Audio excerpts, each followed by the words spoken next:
Kidding? Just one shot? They're not all zombies, Doug.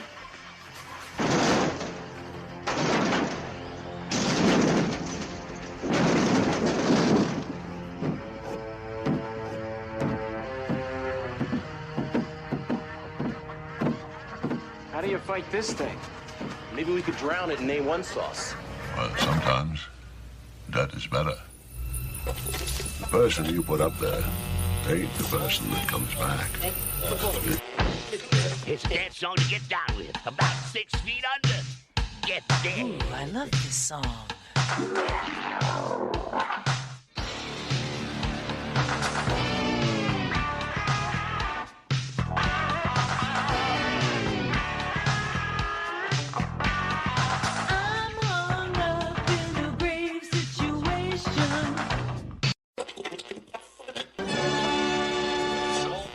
And now we come to the thrilling final episode of our radio drama. Hello and welcome everyone to episode 154 of the Rotten Reviews podcast. We have another fun one in store for you guys today, but you guys already know that by the title of the movie. Unless you guys aren't a fan of Patrick Swayze, then you're probably not going to like it. You're probably going to skip over this episode. And if that's the case, I guess I'll understand. Swayze's always been one of my favorite actors, and I think he was, taken from us way too soon. But that's not here or there. I'm not here to talk about the history of Patrick Swayze and whatnot. We're just here to talk about some movies and other fun stuff. Well, mainly just movies, let's be honest. So before we get into the movie at hand today, I just want to say thank you for coming to another episode. Thank you for opening up your ways and listening to my voice again. For whatever reason, I don't know why you guys enjoy it, but I appreciate you guys for coming back each and every week. We have another influx of listens, which is amazing. I can't believe it.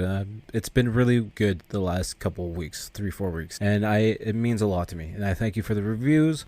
We've jumped up a couple more star reviews on Spotify. We're not up to like crazy amount, but we're up to 4 or 5 star reviews on Spotify, which I think is pretty cool, because I only have 20 subscribers on Spotify. Most of you guys apparently listen either on Apple or via the web browser, whatever it might be. So, and then we have a certain group of people who listen on YouTube as well. I appreciate that very, very much, because we get usually like another extra 40 some listens on YouTube alone, so per episode. So that's pretty cool. Like I said, my YouTube channel just keeps growing a little bit here and there. We're going to keep some more content coming out. I don't know what we're going to do next. I got to figure out the algorithm for the shorts, because I don't know what to do to get like the views going back again to them. Maybe it's just the concept or the content I've been drawing.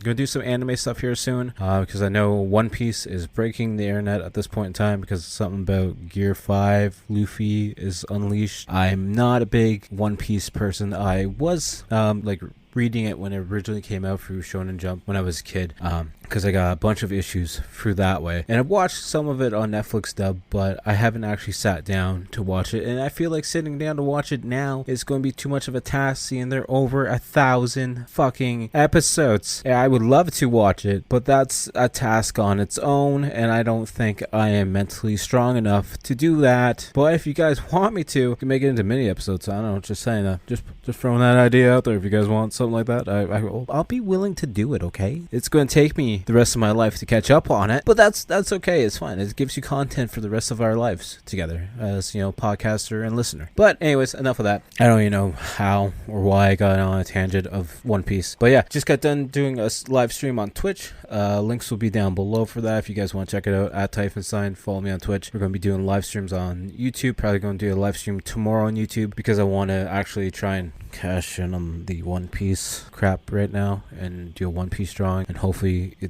get some of those viewers that are looking up One Piece right now over to my account, because I do like the concept and the character design. So we'll be doing a couple characters. But you guys already know the one thing I've been pushing aside from the podcast and the artwork is the YouTube channel, because we do weekly gaming videos. Every single Wednesday there's a new gaming video coming out. We have old episodes of the podcast going up. We are going to do live streams of the podcast at some point, and video streams and video episodes. I have all that stuff I want to do. It's just getting it all set up. And something else that we're actually going to do, I'm going to start getting back into some digital artwork, because I want to start a TeePublic account and storefront that way, because I noticed they got some tie-dye shirts that they're willing to put artwork on. So I definitely want to do up some artwork that's going to be on tie-dye shirts, because I think that would just be really cool, and maybe do like the podcast shirt on, a tie-dye shirt as well.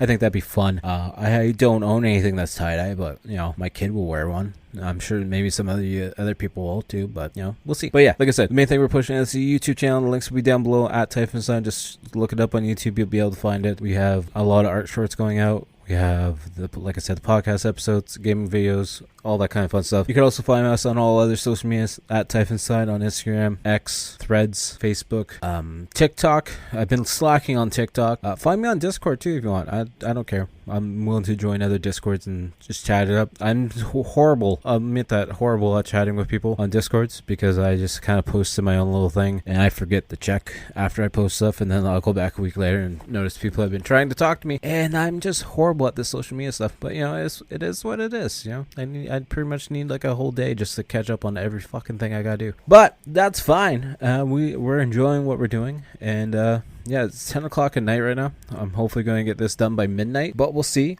Work in the morning, and then hopefully we will get another episode recorded this weekend, and we'll be a couple episodes ahead. That's the game plan, but we'll see how that. And we're going to have some more Ninja Turtle episodes coming out on YouTube. I know people have been wanting to see that. I've just been playing some other games in the meantime. I know I'm horrible for sticking with one game and going right through it. I know I'm bad like that. But anyways, you guys aren't here to listen to me talk about other random stuff in my life. You guys are here to listen to me talk about Black Dog. So I've always been a fan of trucker movies, and this one falls under the trucker genre of movies as well. It's got a unique cast. It's got Patrick Swayze, Randy Travis, and Meatloaf. I don't know why, but it works. I like it. I like it a lot.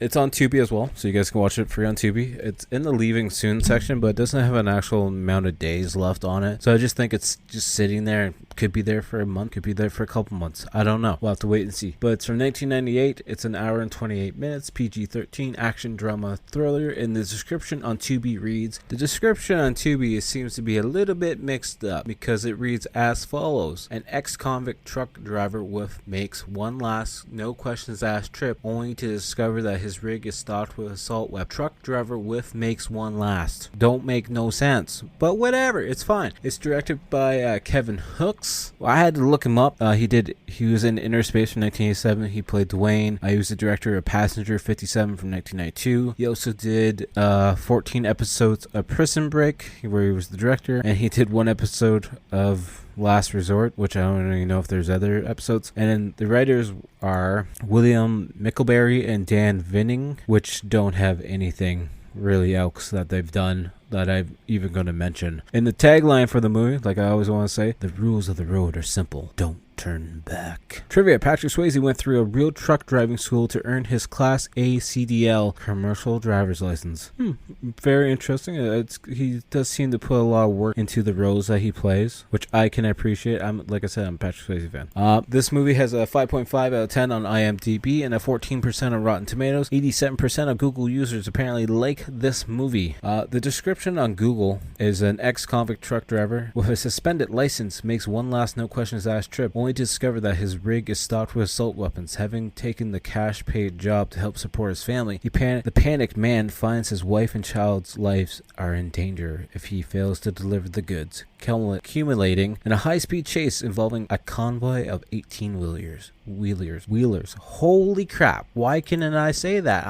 Yep, it's fine. I'm tired. It's a long day. It's fine. Our initial release date was May 1st, 1988 in the United States of America. Apparently it's distributed by Universal Pictures, Walt Disney Pictures, and New Line Cinema, with a box office of $12,951,000. And there's a whole shitload of production companies that I am not even going to mention. But with that being said, as always, we talk about the movie from start to finish. So if you guys don't want to be spoiled about a movie that came out in 1998, I recommend that you pause it now, go find it. It should be on Tubi still. Go watch it on Tubi, then come back to the podcast because we need you guys here. But yeah, like I said, you're going to get spoiled if you don't want to be spoiled. So this is your fair warning. I don't want to hear about it, so we're going to start the movie now. Presents Saturday Night at the Movies, the television series which each week brings you the finest in recent motion pictures. Tonight, Jack's driving days were over. I lost my license permanently when I went to prison. Bet you miss that life, don't you? Until the day he got an offer. I got a load I need brought up from Atlanta. It's off the books. He couldn't refuse. Even with what we both make, we are too far behind. I was offered a job today. Driving. You the driver from New Jersey? That's me, You got a name? Jack Cruz. You'll have to forgive Earl's manners. He was hoping he'd get to drive. But what was supposed to be a straight run up north There's over $3 million in automatic weapons on that truck. What was that? A Mazda. is about to take a few unexpected turns. He's trying to hijack the load. Good old Southern hospitality. We are shutting this truck down. You didn't tell me I'd be hauling illegal artillery. You got a real pretty daughter, Jack. I believe she's got your eyes. You touch them, I'll kill you. If I do not have my guns by 7 p.m., I am going to kill her and the kid. Universal Pictures invites you I'm gonna deliver that truck, and nothing is gonna get in my way. to buckle up. Hold on tight. And watch out for the other guy.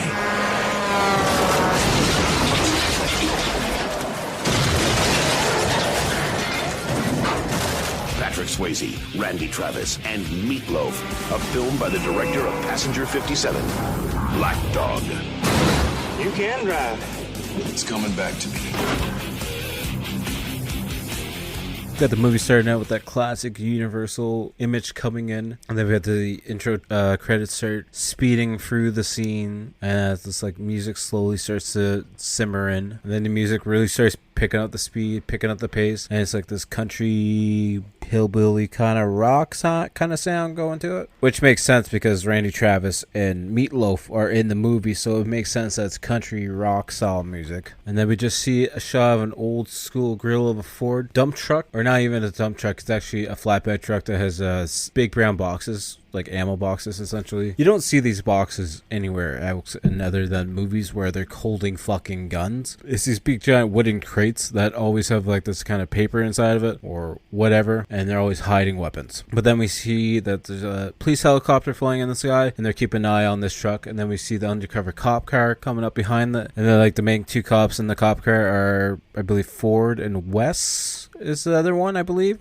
No, Wes is actually the guy in the car. So it's, I believe, Ford and maybe McLaren. I could be wrong on that one. But Ford is for sure the one. Anyways, the trucker starts looking in his rearview mirror, and he sees the cop cars, undercover cop cars, starting to follow him more. So he starts freaking out, shifts it into a higher gear, and literally starts driving through traffic, just crushing the cars in front of him. But then Ford sees that there's two undercover like Mustangs in front of him, but he doesn't know who they are. And come to find out, it's a whole different operation, police force operation, like maybe FBI or something. And the truck driver gets so scared that he actually starts raising the flatbed part of the truck randomly, even though everything's ratchet strapped or strapped down. Not ratchet. Yeah, I guess it's ratchet strap, maybe. Whatever. But yeah, he's got the bed up, but everything's strapped down, but he almost hits a bus, and then he starts driving off on the sidewalk and crashing through some air stuff. I'm not sure if he was going to try and drop the load, but it's all strapped down anyways, so. And then we do see one of the boxes fall in front of Ford's car, and it crashes. And they drive through, and then as they're driving away, we see that there's actual guns that are falling out of the crate. And then we see the people in the Ford Mustangs is McLaren. He's the other officer for the other force, and I believe he works with the FBI. I could be wrong. Or it's actually Ford that works with the FBI. It's McLaren works with the ATF. And Ford and McLaren start yelling at each other because they don't know what's going on, because there's no communication between the ATF and the FBI, because they're both working on the same operation, but there's no communication. So now they're nowhere near where they should be, because now everything's just fucked up. That's when Ford starts getting pissed off at McLaren. He's like, what's the ATF stand for? Alcohol, trafficking, and fuck-ups? I think he says trafficking. I could be wrong on that one. I might have whipped that one. And then we cut to this dock factory area where we see a bunch of people working on various stuff, and there's like a couple welders, and they're working on various transports in the area. And then we see our lead, Cruz, Patrick Swayze, underneath for transport, just working away on God knows whatever he's working on. Then some boss guy comes up. He's like, so I need this truck out today. And Cruz is like, well, I was told it was tomorrow. He's like, well, I got a lot of stuff that's got to go out, so it's got to be out today. And Cruz is like, well, I told my wife I was going to be home because, my daughter's got some stuff she's got to do. Then the boss guy's like, well, shit needs to be done. He's like, it's okay. If you need it done, it's going to be done because I'm a good worker and I need the money. Then we see Cruz in the office with the head boss, I believe it's Cutler, and he's like, yeah, so you've been with me for what, like 3 weeks? I see you used to drive a truck. He's like, yeah, used to, because he doesn't have a license anymore. And Cutler's like, I bet you miss the money, don't you? He's like, how about an extra chance? Would you like an extra chance? I need a load that needs to be brought up to Atlanta. Would you be up for that? And Cruz is like, you would know I lost my license permanently when I went to prison, right? And Cutler's like, well, you only need a license if you get pulled over, right? That's when then Cutler's like, you know what, you do this job for me, I know some people, you do the job and I'll get you your license back for you. How about that? That's when the boss is like, oh, why don't you go home, sleep on it, I know you like your job, so I want you to make the right decision, so just go home, think about it, and we'll discuss it tomorrow. And then we see like Avery, I think she's like one of the head up in some kind of police force, and she's talking to Ford and McLaren. She's like, well, you guys are gonna work together, and Ford's not too happy about this idea at all. He's like, what do you mean I gotta work with this asshole? And McLaren's just like, you're being very hostile, I need you to calm down just a little bit. Your blood pressure's probably up really high right now at this point in time. Then we cut to the Cruz family sitting down for dinner, and the daughter asks for help for tomorrow for some foul shots, and he's like, yeah, you bet, I'm not missing this one. Yeah, sure you're not, buddy. Sure. Then later that night, Cruz is going through some drawers and finds a foreclosure note in one of the drawers, and he's all surprised and shocked because they're $9,000 behind, and the wife hasn't been telling him at all. That's when she's like, we just moved back to Newark, wherever. Maybe she said New York. I don't know. But he's like, no, we're not moving back there because I want her to be in a school that doesn't have metal detectors, so she can be yard and be happy and have, a good childhood. And that's when he then mentions his wife. He's like, I was offered a job today, driving one job, one load to Atlanta, crash, enough money to pay for all this foreclosure bullshit. And then the wife's like, well, last time you said one more load and everything was going to be all right. It wasn't because you went to prison because something happened. I already know what happened because I've already watched this movie numerous times, but we won't get to that just yet. Actually, we will, because I forgot at this point in time. He then has a flashback to what happened, and we see it's a rainy, dark night, and he's driving down the road, and he's falling asleep behind the wheel because he's just doing this long haul and not stopping to take a break. And that's when apparently if you drive for too long and it's a dark, rainy night, you'll see this black dog running down the road at you, and when he goes to swerve out of the way of the dog that's not actually there, he actually swerves and hits a car. But before we see the car even appear, he wakes up, from this bad nightmare as it's raining outside. He's just like, oh shit, bad dream. And that's the next day. We see this big plane landing in Atlanta, and then we see a taxi cab showing up at Red's trucking lot where he's going to be picking up his new transport to go on his route. And of course, Red is played by Meatloaf, of course, if you guys didn't know that. He's got like his own little ragtag group of rednecks that all work with him. And then he goes over to Cruz. He's like, so you that driver from New Jersey? He's like, yeah, sure am. So yeah, we find out they were living in New York because they're living in New Jersey now, which doesn't seem like it's a big improvement, but I guess whatever. And then we see a red transport pull on, and Red goes over to talk to him. He's like, where you been? And then we find out it's Randy Travis's character, Earl, who's apparently been put in the truck for a little test course to see how well it's going to run, and Red's not too happy about it. He's like, I've been waiting on you to show up, boy. And that's when Cruz is like, I'm not taking that truck. And Red's like, that's brand spanking new. He's like, I don't need that kind of attention. I want something else to drive. And then Red's like, Junior, come on, let's take a cruise around the yard and see if we can find something better that he wants to drive. Which he does. He finds the quote-unquote black dog transports an all-black older truck. I think it's got like the Caterpillar engine in it, so it's got a lot of power and whatnot. It's not as big and fancy. It doesn't have a bunch of chrome on it. It's not, an attention grabber. It's a nice, solid, simple looking truck. Then we hear Red on the phone. He's like, I think Mr. Cutler suspects something because he sent down a new driver and he's not letting Earl drive. And whoever's on the phone, he's like, don't worry about it. Our deal's with you. It's not with Cutler, so let's get the job done. And it's at this point that Cruz picks up the truck, like I said, the black truck, and that's when Red comes over. He's like, so Earl's gonna be driving with you. And Cruz is like, what do you mean he's driving with me? He's like, it's just how it is. It's just part of the job. And then Sonny pulls up in his Camaro IROC, and Sonny also has Wes with him. And apparently every time there's a load that goes down, Sonny and Wes or another car follow with them. And then Sonny's like, well, who's that? He's like, that's Cruz. He's gonna be driving for this load. And Sonny's got some issues apparently with a new driver because the plan keeps changing. And Red's like, so if you don't like it, Sonny, you can just turn around now and just leave. That's when Wes like, I'm Wes. And Cruz like, yeah, I'm Cruz. He's like, we're gonna be cruising behind the Cruz. He's like, what do you mean? He's like, it's just protection, Red speaks up, it's just protection for the load, just in case stuff happens, We're out here in Atlanta, some things can get a little bit crazy out here, okay? That's when then Cruz asks to go see the load, so they all walk over to look at the load, open up the back of the trailer, and then that's when we meet Tiny, the black pit bull Earl in the trailer, and Crew's like, so is that your dog, Earl? He's like, Tiny ain't nobody's dog. Tiny's his own dog. And you find out that apparently the load's supposed to be just a bunch of shitters. Just a bunch of toilets, apparently. Red's like, you want to look any closer? He's like, nah, just here to drive. That's all I'm here for. We see this little quick montage of Crew's getting the truck already. He's sitting in the truck with Earl looking over. He's like, this is your brick. This is your whatever. He's like, yeah, thanks for reminding me. It's just been a while. And of course, right off the bat, the truck stalls, and Earl's like, I thought you could drive. And Crew's like, first time actually, to be honest with you. And then in the truck, we see Earl's reading the horoscope, and he's saying something about him getting a new friend. He looks over at Crew's like, I guess you're my new friend, then. And Crew's just like, sure, whatever. And while in the truck, Earl opens up to Crew's a little bit. He's like, this is my passion, as he's writing his little notebook. And his passion is being a country singer. And he starts singing one of his songs to him, and Crew's kind of just looks on. He's like, cool. Earl's like, so what do you think about it? And Crew's like, to be honest with you, I really don't listen to much country music, so I really can't give you much of an opinion on as to what I think your singing sounds like. And then Sonny and Wes in the car behind them, Sonny radios up. He's like, Break 19,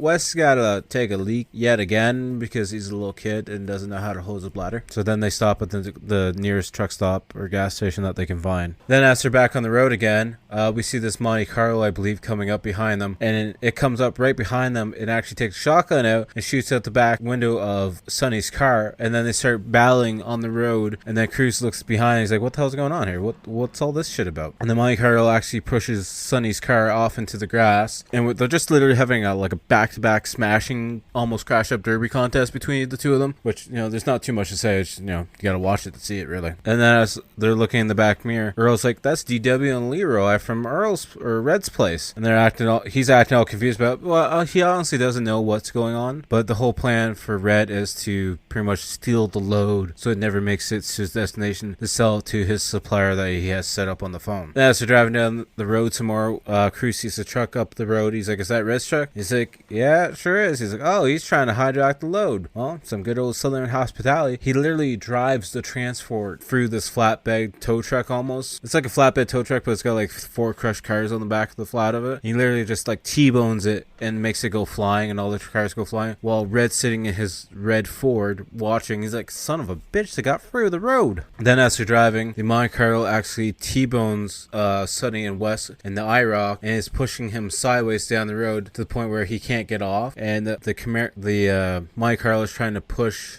Sonny's car into the back of the trailer. That's when Cruz tells him next time he lets off just to floor it, because Cruz is going to pull on the brake on the trailer, and literally that Monte Carlo is going to crash in the back of the trailer and explode. And then after that happens, Earl's like, yeah, you sure can drive, yep. And Cruz like, yeah, it's slowly starting to come back to me. Then a little ways up the road, they all stop to, regroup themselves. And then Wes gets out of his, or not Wes, Sonny gets out of the car. He's like, God damn, look what they did to my car. And his car is fucked. It still drives, but it's beat the shit out of. Let's be honest. The back window's gone, dented all over the place. And that's when Cruz is like, you know what? If they're going to try and kill me, I want to see what's in the back of this trailer, because I don't trust shit right now if people are going to try and kill me and run me off the road. They open up the back of the trailer. Earl grabs Tiny. He's like, rough ride, wasn't it, boy? And then Cruz gets up in the trailer and walks farther back in between the load. And that's when he sees a bunch of these wooden crates that we saw from the beginning of the movie. And he starts popping them off with a crowbar. And when he's looking inside, we see a bunch of AK-47s, assault rifles, and apparently there's Chinese assault rifles. And Sonny knows all about these guns, because later on we'll find out Sonny's actually a secret agent. It's like an undercover FBI agent or ATF agent. I can't remember which one he is, but he's one of them. Anyways, while they're looking through, Sonny actually grabs one of the pistols and puts it down his pants. He's like, yeah, I'm just gonna take this just for safety reasons, which is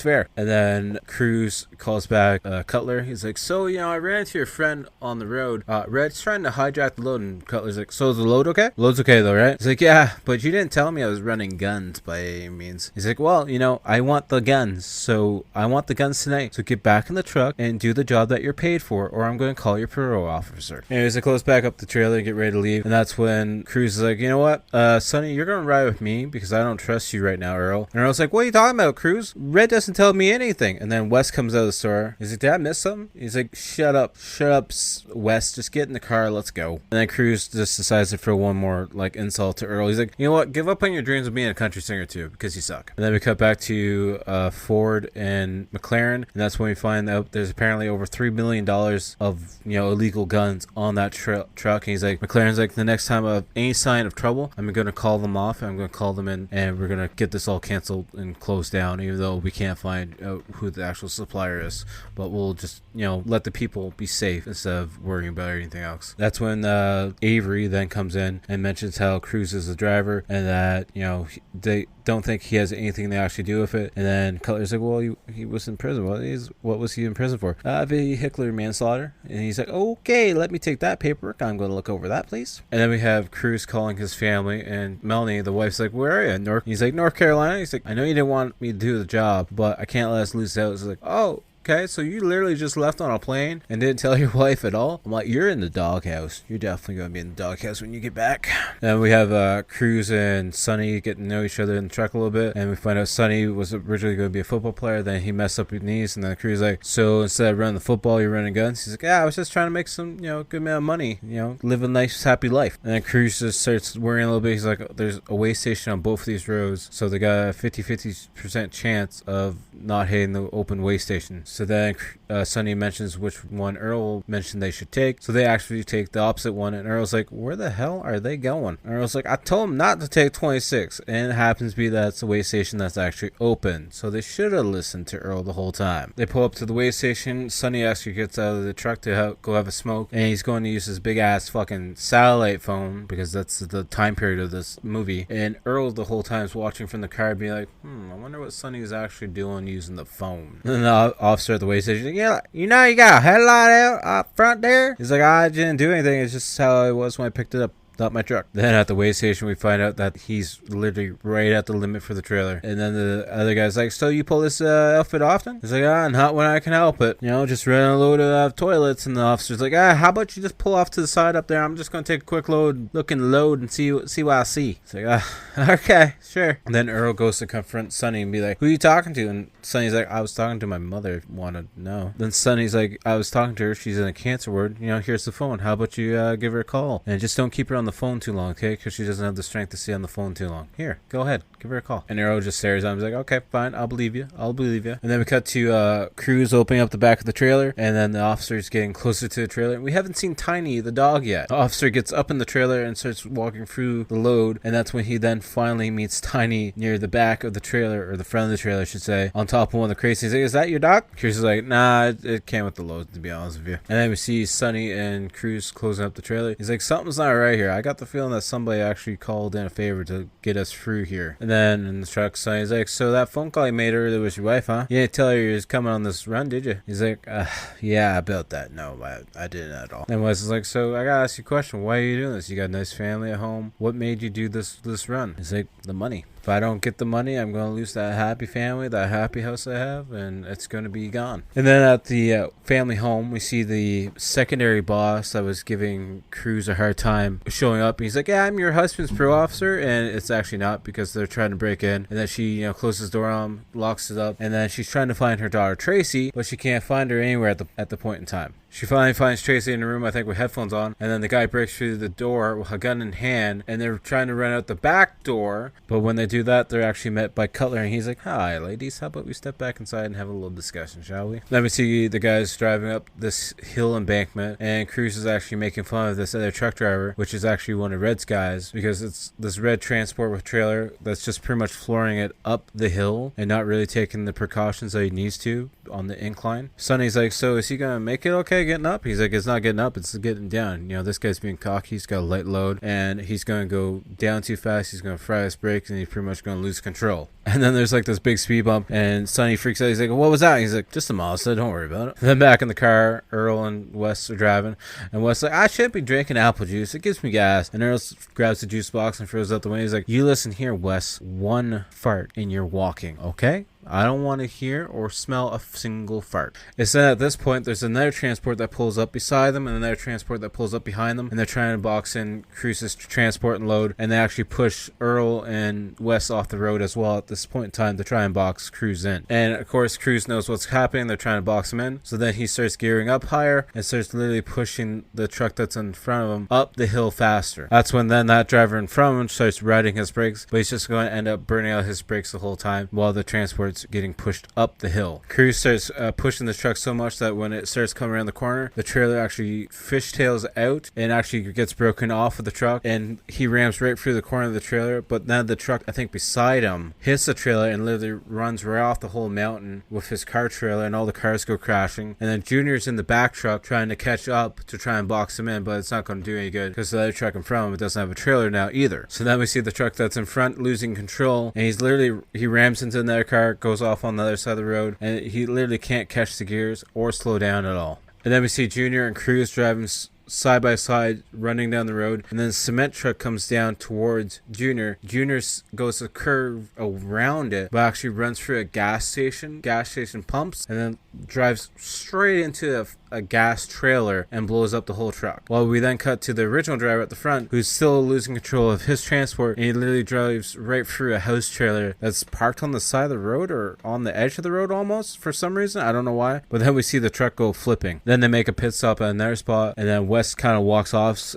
saying how he's going to piss his pants, and then Cruz like, I don't know what's going on, but we're all going to die. One of you guys is letting Red know where we are. And they keep arguing between each other, and then he's like, well, what about Wes? They go into the washroom where Wes is sitting, and we find out he's sitting on the toilet on the phone, of course. And Wes is like, what'd I do? And Cruz is like, you pissed too much. And we find out that he's been shot and that he actually has to piss because of his bladder issues. So then Wes is like, well, what about Cruz? You told him to take one road and he took a totally different road. It's at this point Earl has a gun pointed right at Wes's head. He's like, you better convince me right now that you're not letting Red know where we are. And then Wes breaks and he's like, yeah, I know he told me, he's paying me to tell him where we are. And then Wes is literally crawling on his knees begging for them not to kill him, and he actually grabs the gun and points the gun out at them. So now we have Wes pointing a gun at Sonny saying he's going to kill Sonny, and then Earl's like, you shoot him, I'm going to shoot you, so you do it then. Then while they're in the washroom, the phone starts ringing.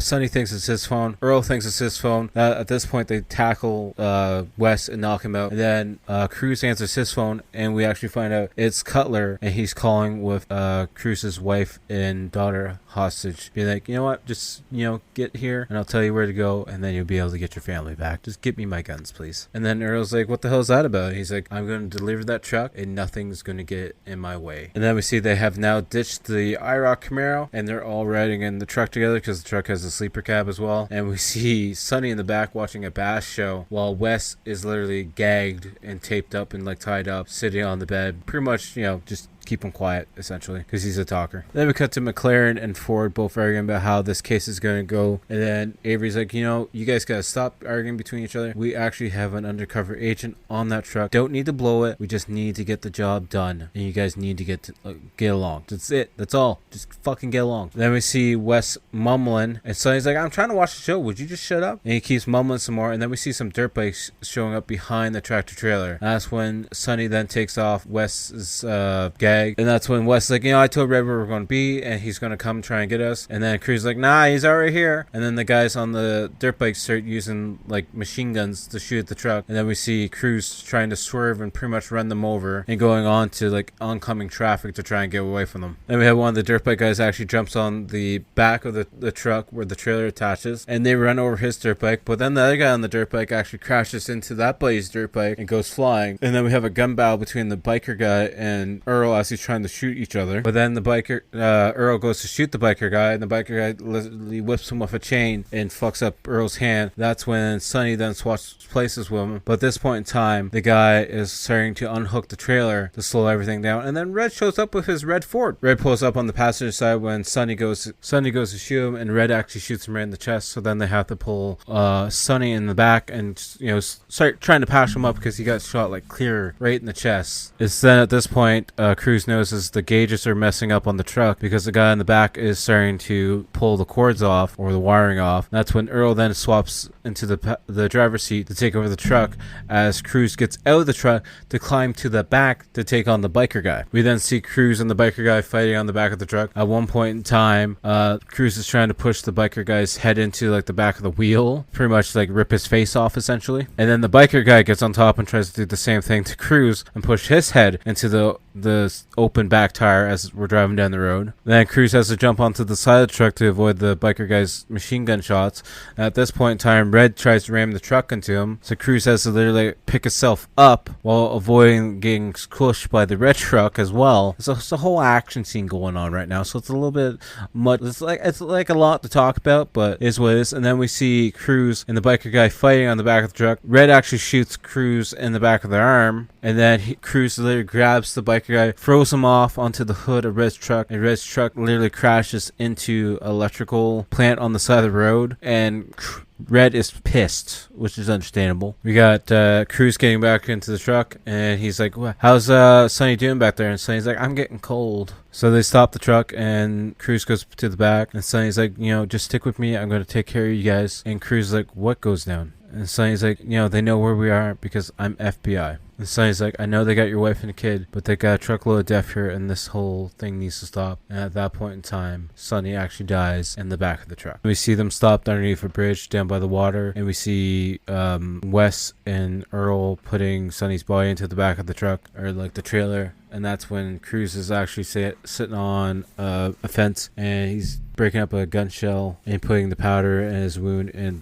like lighting it to solderize it, I guess. Solderize is the proper term, I think. And then Cruz thinks back to when Sonny was saying that they know where we are because he's FBI. So Cruz goes back into the transport trailer, and that's when he then finds out there's a tracking device in one of the crates of guns. And that's how they always know where they are. Not Red's men, but the FBI, that's how they always know where they are. Let me just cut to a slow montage of them moving through the city, and it's getting later, and we have Randy Travis, humming as the song comes on to play, and then it turns into a rainy, dark night as they're driving down to, I think, a diner at this point in time. And then that song that was actually playing in the background is then Earl just, singing it in the cab of the truck. And then Cruz like, you know what, Earl? You know that thing I said back there about you being a bad country singer? I'm sorry, I was just, upset at the point in time. That's when then Earl's like, so how'd you learn the gunpowder trick? He's like, prison. And he's like, for vehicular manslaughter. Earl's like, you saw the dog, didn't you? Black dog. I heard truckers talking about it on the yard, but being on the road too long and pushing it too hard. Apparently, when you get too greedy, the black dog comes to take everything away from you. Cruz like, yeah, it did. Apparently, he's talking about the situation. It was his 6th Georgia run, and it was his daughter's birthday. He wanted to make it home in time, but of course, it didn't work out like he planned it. The black dog was running at him in the middle of the road, and he went to swerve, and that's when he hit a car that was on the side of the road, broken down. Then we see them at a truck stop diner, and Cruz is on the phone with a FBI dispatch. And he's like, I'm just trying to figure out some agents that are in charge of the situation. And then he mentions that the undercover agent is dead and that he has information about the shipment. And then that finally gets him through on the phone. Then Cruz goes back to the diner. He's like, it's only going to get harder from here, so this is your chance to run away if you guys want to run away. I was like, so am I still going to get my money? He's like, probably not. And then Wes is like, you know what, I'm out. And then Cruz is like, okay, fine, there's one thing I want you to do before you go. And at this point, Wes is going to hop in another truck to go on his way, but Cruz is actually going to put that tracking device on that truck to throw off the FBI. Then we see the truck that Wes actually gets in driving down the road, and the FBI is actually watching and is like, they're heading south, back the way they came. And Avery's like, what? South? Why are they going that way? What's going on? That's when McLaren's like, we got to do the stop now. And Avery's like, yeah, we haven't heard from Sonny in a while, so let's go do the drop. And that's when we then see a bunch of police cars getting ready to pull over that transport that's going down the road. They pull it over, and then Wes automatically gets the phone out and starts calling someone, and they pull Wes out of the truck. And he's like, the phone's for you guys. And he gives it to Ford and McLaren.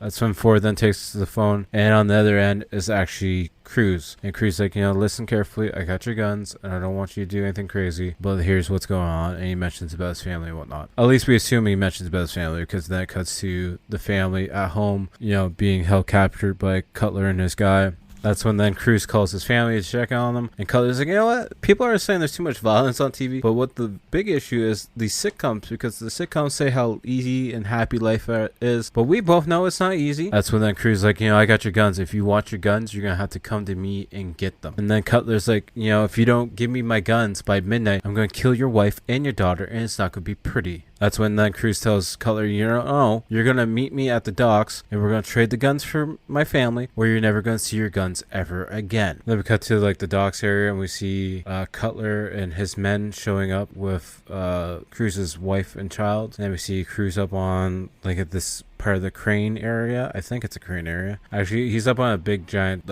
cargo ship of some sort. And Cutler and his man take Melissa and the daughter up on the ship to have their little business deal happen. Cutler's like, where are my goods? And then Cruz is like, Earl. And then we see this big giant crane pulling in, and we see the cargo container that was the trailer, and the doors open as they're over top of the water. And Cutler's like, I offer you a job and get your license back, and this is how you're going to help me or thank me. That's when Cruz is like, I told you not to touch my family. And then he's like, Earl, give Mr. Cutler some of his goods. So he tips the trailer a bit, and 2 skids of the guns fall into the water. So when then Cutler's like, okay, fine, I'll give you your kid, and then just put the rest of my guns down on the dock, and then I'll give you back your wife. And then at this point in time, the cops all show up, and then Cutler, takes Melanie and runs off of her. And then Cruz goes to hide his daughter in a safety boat that's on the side of the ship and hides her. Earl's coming out of the crane area, and then one of Cutler's men shoots him, but Earl shoots the guy, and the guy falls off, and his foot gets stuck in a rope, and we just see him hanging as the police are trying to shoot at Cutler and his other guys, because apparently there's a bunch of other guys there as well. At one point, there's a sniper that's going to shoot at Ford, and McLaren actually saves him by shooting the sniper off the roof, making a little bit of buddy cop action there. Then we see Cruz jumping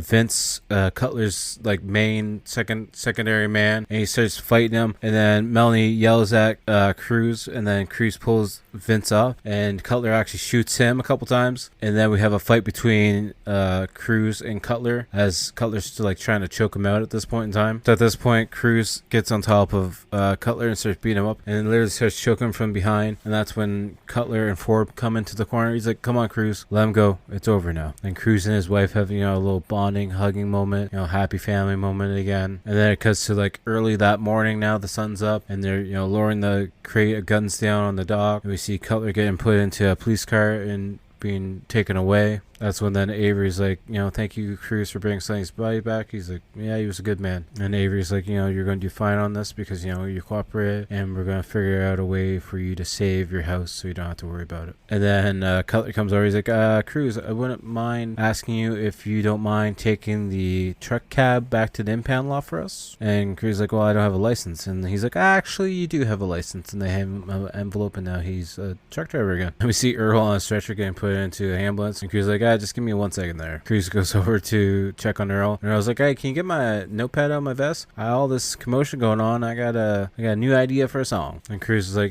thank you, Earl, for saying. He's like, nah, don't mention it. And that's when we see Tracy, Cruz's daughter, playing with Tiny, and Earl's like, so would you mind taking care of Tiny while we get this situation all sorted out? Then we see the happy family all in the transport together with the daughter and the dog in the back, just cuddling, having fun. And then Melanie's like, we got a lot to talk about, and he's like, I know, I'm sorry about what I did, but I was just trying to save the house. And then out of nowhere, Red shows up in one of his transports, which is of course Red, and it smashes into Cruz's truck. And Melanie's like, what was that? And he's like, it's just a hound from hell. At this point in time, Red's gone crazy. He's like, oh, so you want to play games, huh? You want to play games, huh? We'll play some games. Yes, we do, Cruz. We see them speeding down the dock, pretty much bumping into each other, grinding up against a bunch of shipping containers, and then they're racing down this open spot, and they race into this giant steelworks looking factory. And as they're chasing each other through the factory, we see them run into a bunch of containers and what looks to be sand or something. And at this point in time, Red goes through this closed glass door by the looks of it, or maybe it's just a giant window, and he crashes into another truck outside, flips and slides onto the train tracks as a train's coming, and then his truck blows up, and then Cruz just stops on their side of the tracks looking at it like, yep, think it's over with now. And Cruz checks on his family and makes sure everyone's okay, and then they slowly start to drive away as we see the cops showing up to this accident now where the transport's on fire, and a Randy Travis song starts playing as the outro credits start to roll, and that's the end of that, and the movie's over. And I gotta say, on the rotten scale, I like this movie a lot. Then again, I might be a little bit biased because I like Patrick Swayze a lot. Now, I'm a fan of Meatloaf and Randy Travis, and I like the guy who played Sonny, and it's got a good cast. I like it, and I think it's a good movie, and definitely I would highly recommend it, especially if you're into like trucker movies and whatnot like that. And like, it's got the good action scenes and whatnot, and if you like dogs, it's got a nice black pit bull in it, so we'll definitely go watch it. On the rotten scale, I'm going to give it an 8 out of 10 because yeah, I'm biased and I like it. Which brings us to our movie we're going to pick to watch next week. We're going to do another fun one that I don't hear nearly enough people talking about. It's an action crime drama movie, so yeah, we're stepping away from horror again for this one. It's from 1993. It's an hour and 49 minutes, and it's on Tubi as well. It's starring Emilio Estevez, Cuba Gooding Jr., and Dennis Leary, to mention a few. It's a Judgment Night, and the description is, while taking a shortcut en route to a local boxing match, 4 young friends witness a brutal murder, leaving them running for their lives. Definitely a good movie. I watched this one on a whim, probably like 7 years ago, maybe a little bit less, and I just fell in love with it. Then again, I'm a big Emilio Estevez fan. I like Dennis Leary and I like Goody Jr. as well. So definitely recommend this one already ahead of time. But, you know, we'll wait for the score and whatnot for the next episode. And as always, make sure to check out the outro band because we're just going to end it here. I'm tired. It's almost midnight, like I said. And I still got some other stuff I got to do before going to bed and getting up in the morning, which is in like 5 hours. So I got some stuff I got to do. So like I said, check out the outro band, Blood Opera, trial-based horror band. You can find all their links down below. You can find them on Instagram, SoundCloud, Spotify, YouTube, Facebook, probably TikTok, and also check out the Etsy shop that's run by one of the members in the band. Some pretty cool shit. Go check it out. And as always, you can check out all my links below as well. At Typhonsign, you can find me on all the major things: YouTube, Facebook, Instagram, X, sorry, not Twitter. Threads, we're on Threads. I got to try using that a little bit more. TikTok. But yeah, like the main thing is for the podcast and everything, you know, Spotify, Castbox, whatever, leave a review, leave a rating if you can. Feel free to hit that share button, let everyone else know about it, because that helps a lot. Just hitting the share button means a lot to me and helps get the podcast out there, and I really, really appreciate that from the bottom of my heart. And thank you guys for showing up for another episode, and I will talk to you guys all later. Peace!